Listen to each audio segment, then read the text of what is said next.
खूबसूरत वादियों से जहां सिनेमा के दीवाने पुष्पा दूध रूल की रिलीज का बेसब्री से इंतजार कर रहे हैं। काठमांडू के सबसे बड़े थिएटर के मालिक दिनेश थापा इस फिल्म की सफलता के लिए एक भव्य प्रीमियर की योजना बनाते हैं। फिल्म की लोकप्रियता का आलम यह है कि टिकट के लिए लंबी लाइनें लगती है। फिल्म का पहला शो हाउसफुल है और बाहर खड़े दर्शक पुष्पा के मशहूर डायलॉग "मैं झुकेगा नहीं" को जोर जोर से दोहराते हैं।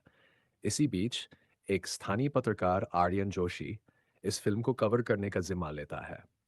आर्यन को उम्मीद नहीं थी कि एक दक्षिण भारतीय फिल्म नेपाल में इतना बड़ा प्रभाव छोड़ सकती है। वह अपने कैमरे में कैद करता है कि कैसे युवाओं से लेकर बुजुर्ग तक हर कोई पुष्पा के किरदार को अपनाने लगा है। भाग 2, पुष्पा का संदेश और समाज पर असर। जैसे जैसे फिल्म का क्रेज बढ़ता है, नेपाल के छोटे शहरों और गांवों में भी पुष्पा 2 की धूम मचने लगती है। विराटनगर, पोखरा और भूटवल जैसे इलाकों में थिएटर मालिकों को उम्मीद से ज्यादा भीड़ का सामना करना पड़ता है। पुष्पा का संघर्ष और उसकी कहानी स्थानीय युवाओं के लिए प्रेरणा बनती है।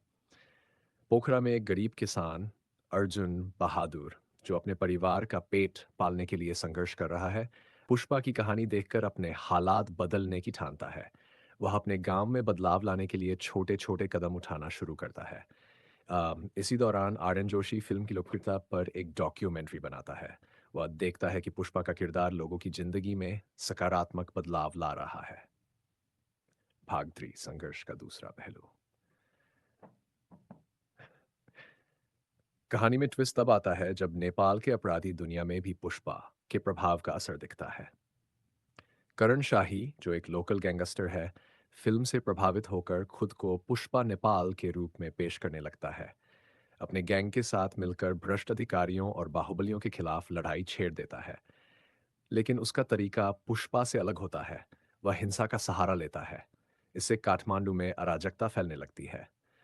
इस बीच आर्यन जोशी और थिएटर मालिक दिनेश थापा को एहसास होता है कि फिल्म के संदेश को गलत तरीके से समझा जा रहा है। दोनों मिलकर स्थानीय इस पुलिस और सामुदायिक नेताओं के साथ एक कार्यक्रम आयोजित करते हैं, जिसमें फिल्म के असली संदेश को फैलाने की कोशिश की जाती है। भाग 4, बदलाव की शुरुआत। फिल्म की लोकप्रियता और उसके गलत प्रभाव को देखते हुए आर्यन और अर्जुन बहादुर एक जन जागरूकता अभियान शुरू करते हैं।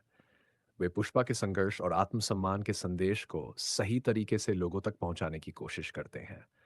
वहीं करण शाही की बढ़ती ताकत से पुलिस और समाज में तनाव बढ़ता है। लेकिन एक दिन जब करण खुद एक गरीब किसान की मदद करता है, तो उसे एहसास होता है कि उसकी हिंसात्मक राह गलत है। फिल्म से प्रेरित होकर करण अपने गैंग को भंग कर देता है और समाज की भलाई के लिए काम करने का फैसला करता है। भाग 5, क्लाइमैक्स और संदेश, पांचवां घंटा। कहानी का अंतिम हिस्सा फिल्म के डूज इवेंट शो पर केंद्रित है। काठमांडू के थिएटर में एक विशाल इवेंट आयोजित किया जाता है, जिसमें पुष्पा की कहानी और उसके संदेश पर चर्चा होती है। आर्यन जोशी अपनी डॉक्यूमेंट्री का प्रीमियर करता है, जिसमें दिखाया जाता है कि कैसे एक फिल्म ने नेपाल के समाज को प्रेरित किया। अर्जुन बहादुर, करण शाही और कई अन्य लोग अपने अनुभव साझा करते हैं। फिल्म के अंतिम शो में थिएटर के बाहर हजारों लोग पुष्पा के स्टाइल में नाचते हैं और कहते हैं, "मैं झुकेगा नहीं"।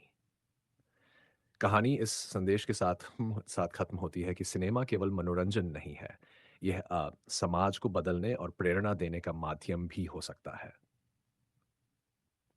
अगर आपको ये कहानी पसंद आई हो और आप ऐसी और कहानियां सुनना चाहते हैं, तो सोनू अग्रवाल सफ़र चैनल को सब्सक्राइब करें।